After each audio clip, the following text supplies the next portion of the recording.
राम तीरथ ने किसी को रजाई बनाने को दी।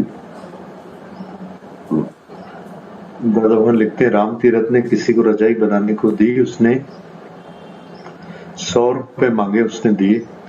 दूसरे ने कहा उसने तुम्हें महंगी दी है। राम तीरथ ने कहा मैं ऐसी मायावी बुद्धि कहां से लाऊं, इससे सोचूं। वो अगर ठगता है तो अपने को मुझे कोई ठग नहीं सकता। तुम मायावी बुद्धि वाले हो तो सब सोचोगे कि अब महंगाई है, बड़ा जुल्म है, ये नहीं मिलता, वो नहीं मिलता। ज्ञानी यह नहीं सोचता, ये नहीं सोचेगा। फिर पढ़ते हैं, दादा भगवान लिखते हैं, राम तीरथ ने किसी को रजाई बनाने को दी। उसने 100 रुपए मांगे, उसने दिए। दूसरे ने कहा उसने तुम्हें महंगे दिए। राम तीरथ ने कहा ऐसी मायावी बुद्धि मैं कहां से लाऊं, जिससे सोचूं। वो अगर ठगता है तो अपने को मुझे कोई ठग नहीं सकता। तुम मायावी बुद्धि वाले हो तो सब सोचोगे कि अब महंगाई है, बड़ा जुल्म है, ये नहीं मिलता, वो नहीं मिलता। पर ज्ञानी यह नहीं सोचेगा। ज्ञानी तो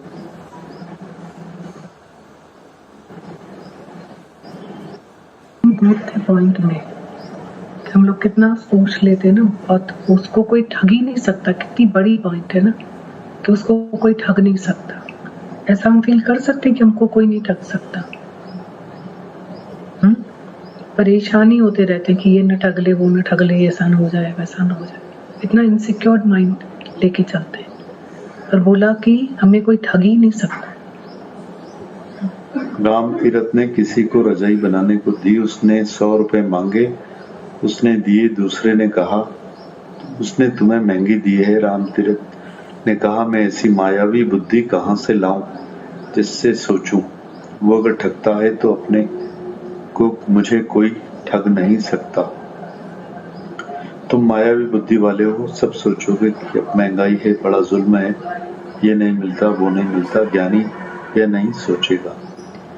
ज्ञानी तो राज्य दूसरों को देखकर सूखे चने खाने पड़े तो भी ज्ञान नहीं छोड़ेगा।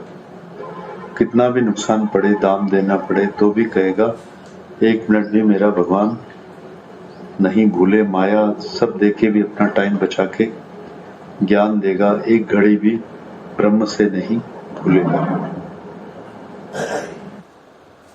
ज्ञानी तो दूसरों को राज्य देकर सूखे चने खाने पड़े तो भी ज्ञान नहीं छोड़ेगा। कितना भी नुकसान पड़े, दाम देना पड़े, तो भी कहेगा 1 मिनट भी मेरा भगवान नहीं भूले। सब माया देके भी अपना टाइम बचा के ज्ञान देगा। एक घड़ी भी ब्रह्म से नहीं भूलेगा। आगे दादा भगवान लिखते हैं, राजा जनक के पास कोई टैक्स भरने आया, झूठे सिक्के लेकर आया। राजा जनक के पास कोई टैक्स भरने आया, झूठे सिक्के लेकर आया। राजा ने खरा खोटा सब उसमें डाल दिए। एक दफा उसका सेक्रेटरी बैठा था, उसने कहा ये झूठे सिक्के हैं, ये वापस लेकर जाओ। राजा ने कहा भले गाय का दूध तो निकालते हैं, पर बैल का भी दूध निकाल कर देखो। हमको नहीं तो दूसरे को जाकर ठगेगा। हम सच्चे पैसे ले या झूठे, हमको क्या हुआ, हमारे लिए तो माया निकम्मी है। मुझे कौन ठग सकता है, मेरा क्या है। खरीदा करो, बकवास करके आओगे कि टमाटर 4 आने पाव नहीं, पर 3 आने पाव। 2 एक पैसे के लिए झगड़ा भी करोगे और अपना दिमाग खराब करते हो। माया में जो मायावी बुद्धि से ऊपर है, वही ब्रह्म में टिका हुआ है। दादा लिखते हैं, ज्ञानी ने अपने घर बार शरीर की चिंता छोड़ी है, तभी वह ज्ञानी बना। शरीर मिथ्या है तो मिथ्या की चिंता क्यों करें। कोई बीमार है तो तुम उसकी चिंता नहीं करोगे। बेटा हुआ है, कल खराब हो गया, या बीमार हो गया, या मर गया तो दुख होगा। शरीर पर भी कोई भरोसा नहीं है, बाकी किस बात पर भरोसा करोगे। मन की बीमारी बहुत है या तन की। मन का असर ही तन पर होता है। शरीर पर कितना भी कष्ट आए तो भी तुम हंस सकते हो। दादा अपने पास दुकान पर शीशा रखता था, जिसे कोई भी शीशे में देखकर हंसे। शक्ल देखकर एक मुस्कुराने से भी सभी विकार चले जाते हैं। 10-10 रुपया देकर जब कोई चीज खरीदता था तो वापस चेंज मिलती थी। दादा गिनता नहीं था, समझता था कि यह भी टाइम वेस्ट क्यों करूं माया में और गिनने में। सन्यासियों ने अपनी दिल छोटी कर दी है, वैराग्य में दिल खराब कर दी है। सन्यासियों ने अपनी दिल छोटी कर दी है, वैराग्य में दिल खराब कर दी है। शरीर को तपस्या दो, भूख निकालो, उसमें मनुष्य मायूस और उदास हो जाता है। ब्रह्म का आनंद वो किसी को नहीं देते, न ही खुशी प्रकट होती है। शरीर बनकर साधन करते हैं। गुरु के पास जितना वक्त बैठे हो उतना वक्त कर्मों से छूटे हो। गुरु इसलिए कोने में अकेले बैठा है जैसे उसके साथ कोई भी मायावी बातें नहीं करे। ये दादा लिखते हैं, पहले डरते थे ऑफिसरों से, सेठ लोगों से, अब भगवान करके देखो तो डर किसी का नहीं लगेगा। पहले डरते थे ऑफिसरों से, सेठ लोगों से, अब भगवान करके देखो तो डर किसी का नहीं लगेगा। भगवान के हुक्म में जो रुकावट डाले उसकी नहीं सुनो। कोई भी किसी को खिलाता नहीं, भगवान खिलाता है। डर किसका? 1000 रुपए एक गेहूं का दाना होगा तो भी भगवान खिलाएगा। यह जिसने पक्का किया है वह किसी का डर नहीं करेगा। दादा फिर पढ़ते हैं। राम तीरथ ने किसी को रजाई बनाने को दी, उसने 100 रुपए मांगे, उसने दिए। दूसरे ने कहा उसने तुम्हें महंगी दी है। राम तीरथ ने कहा मैं ऐसी मायावी बुद्धि कहां से लाऊं जिससे सोचूं अगर ठगता है तो अपने को मुझे कोई नहीं ठग सकता। तुम मायावी बुद्धि वाले हो, सब सोचोगे अब महंगाई है, बड़ा जुल्म है, ये नहीं मिलता, वो नहीं मिलता। ज्ञानी यह नहीं सोचेगा। ज्ञानी तो राज्य दूसरों को देकर सूखे चने खाने पड़े तो भी ज्ञान नहीं छोड़ेगा। इतना भी नुकसान पड़े, दाम देना पड़ेगा तो भी कहेगा 1 मिनट भी मेरा भगवान नहीं भूले। सब माया देके भी अपना टाइम बचा के ज्ञान देगा, एक घड़ी भी ब्रह्म से नहीं भूलेगा। राजा जनक के पास कोई टैक्स भरने आया, झूठे सिक्के लेकर आया। राजा ने खरा खोटा सब उसमें डाल दिए। एक दफा उसका सेक्रेटरी बैठा था, उसने कहा झूठे सिक्के वापस लेकर जाओ। राजा ने कहा भले गाय का दूध तो निकालते हैं पर बैल का भी दूध निकाल के देखो, या हमको नहीं तो दूसरे को जाके ठगेगा। हम सच्चे पैसे लें या झूठे, हमको क्या हुआ, हमारे लिए तो माया निकम्मी है। मुझे कौन ठग सकता है, मेरा क्या है। तुम खरीदारी करोगे तो बकवास करके आओगे कि टमाटर 4 आने पाव नहीं 3 आने पाव दो। एक एक पैसे के लिए झगड़ा करते हो और अपना दिमाग खराब करते हो। माया में जो भी मायावी बुद्धि से ऊपर है वही पॉइंट कितना इम्पोर्टेंट है। ये वाला पॉइंट दादा भगवान की खोजना है कि हम एक एक पैसे के लिए दिमाग खराब करते हैं। कितनी आदतें होती हैं हमारी, बहुत आदत ही है मनुष्य। ये पॉइंट कितना इम्पोर्टेंट है। हमारे दोनों के पास कोई टैक्स बनने आया, झूठे सिक्के लेकर आया। राजा ने खरा खोटा सब उसमें डाल दिए। एक दफा उसका सेक्रेटरी बैठा था, उसने कहा यह झूठे सिक्के वापस लेकर जाओ। राजा ने कहा भले गाय का दूध तो निकालते हो पर बैल का भी दूध निकाल कर देखो, यह हमको नहीं तो दूसरे को जाके ठगेगा। हम सच्चे पैसे ले क्या हुआ, हमारे लिए तो माया निकम्मी है। मुझे कौन ठग सकता है, मेरा क्या है। तुम खरीदारी करोगे तो बकवास करोगे कि करके आओगे कि टमाटर 4 आने पाव नहीं 3 आने पाव दो। एक एक पैसे के लिए भी झगड़ा करोगे और अपना दिमाग खराब करते हो। माया में जो मायावी बुद्धि से ऊपर है वही ब्रह्म में टिका हुआ है। ज्ञानी ने अपने घर बार की शरीर की चिंता छोड़ी है, तभी वो ज्ञानी बना है। शरीर मिथ्या है तो माया की चिंता क्यों। कोई बीमार है तो तुम उसकी चिंता नहीं करोगे। आज बेटा हुआ है तो कल खराब हो गया या बीमार हो गया या मर गया तो दुख होगा। नहीं, शरीर पर कोई भरोसा नहीं तो बाकी किसका भरोसा करोगे। मन की बीमारी बहुत है या तन की, मन का ही तन पर असर होता है। शरीर पर कितना भी कष्ट हो तुम भी हंस सकते हो। ज्ञानी ने अपने घर बार शरीर की चिंता छोड़ी तभी वो ज्ञानी बना।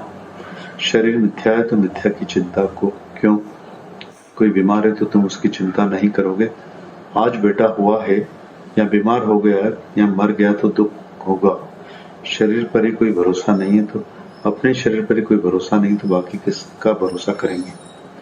मन की बीमारी बहुत है या तन की, मन का असर ही तन पर होता है। शरीर पर कितना भी कष्ट हो तो भी तुम हंस सकते हो। दादा अपने पास दुकान पर शीशा रखता था, जैसे कोई भी शीशे में देखकर हंसे। शक्ल देखकर एक मुस्कुराने से सब विकार चले जाते हैं।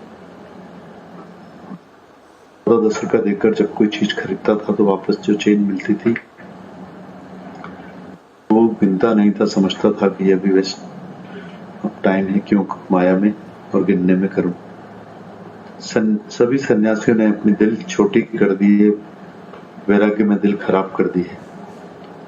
शरीर को तपस्या दो, भूख निकालो, उसमें मनुष्य उदास और मायूस हो जाता है।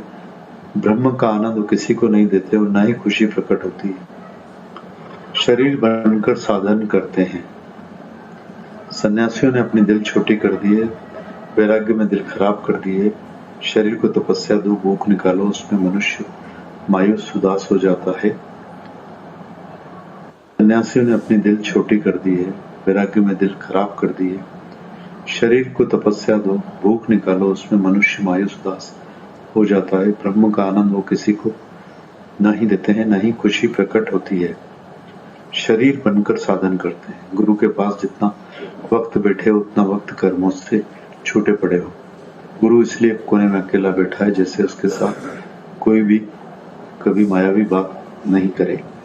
पहले डरते थे ऑफिसरों से, सेठ लोगों से, अब भगवान करके देखो सभी को तो डर किसी का नहीं लगेगा। पहले डरते थे ऑफिसरों से, सेठ लोगों से, अब सभी को भगवान करके देखो तो डर किसी का नहीं लगेगा। भगवान के हुक्म में जो भी रुकावट डाले उसकी नहीं सुनो। भगवान के हुक्म में जो भी रुकावट डाले उसकी नहीं सुनो। कोई भी किसी को खिलाता नहीं, भगवान खिलाता है तो डर किसका है। कोई भी किसी को खिलाता नहीं, भगवान खिलाता है तो डर किसका। 1000 रुपए एक गेहूं का दाना होगा तो भी भगवान खिलाएगा। यह जिसने भी पक्का किया है वह किसी का डर नहीं करेगा। दादा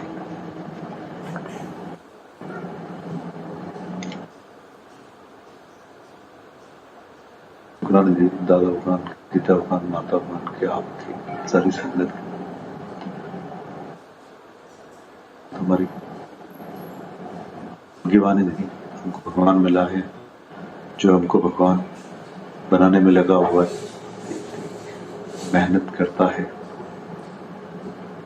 भगवान अपने आप को नहीं मान पा रहे तो भाग्यवान तो माने, कम से कम भाग्य सराहे, भाग्यवान माने हर कोई अपने आप को कि इतने नसीब वाले, इतने भाग्यवान है जो ऐसा साकार गुरु का राजाई ज्ञान, ब्रह्म ज्ञान ऐसे जो हमको मिल रहा है सुबह शाम। ऐसे समय में भी हमें इतना घर बैठे इतना जबरदस्त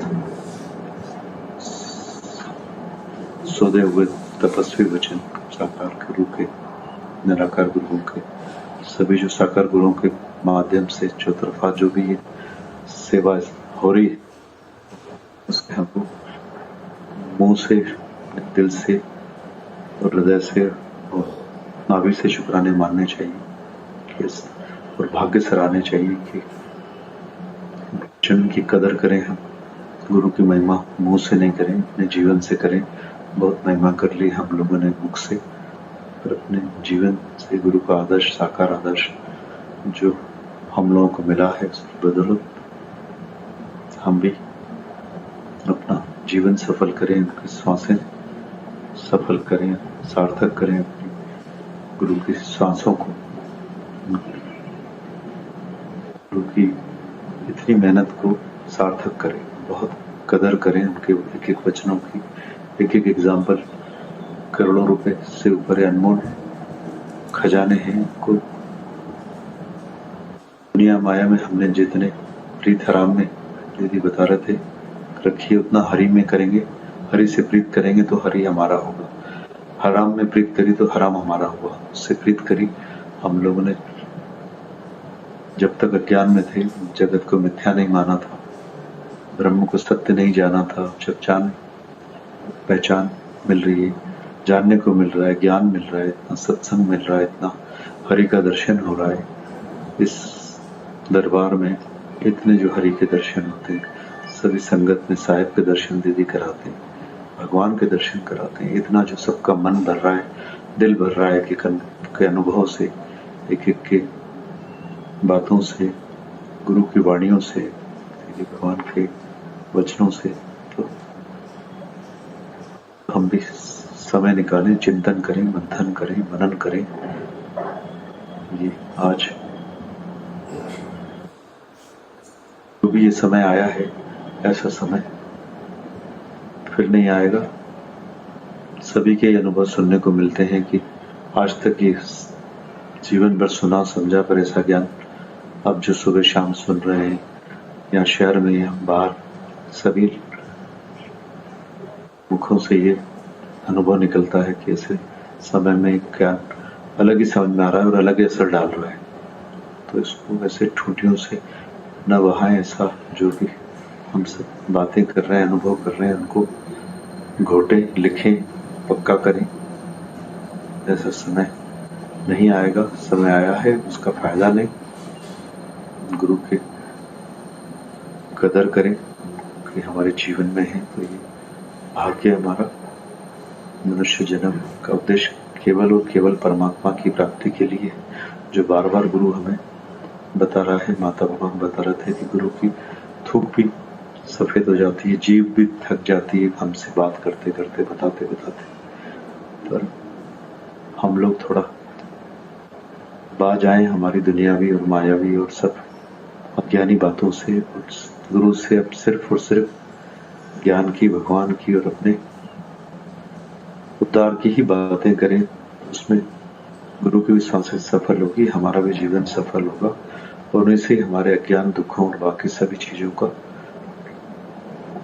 कारण हो पाएगा। थोड़ा कदर करें समय की, जीवन की, और निश्चिंत करें गुरु को हम हर कोई अपने जीवन बना के। The time is required, dismiss करके जीवन न निकालें और निर्णय लें और निश्चिंत करें गुरु को, और खुद का जीवन आज ही सफल बनाएं। मोक्ष और शांति, आनंद आज ही अपने हृदय में प्राप्त करें।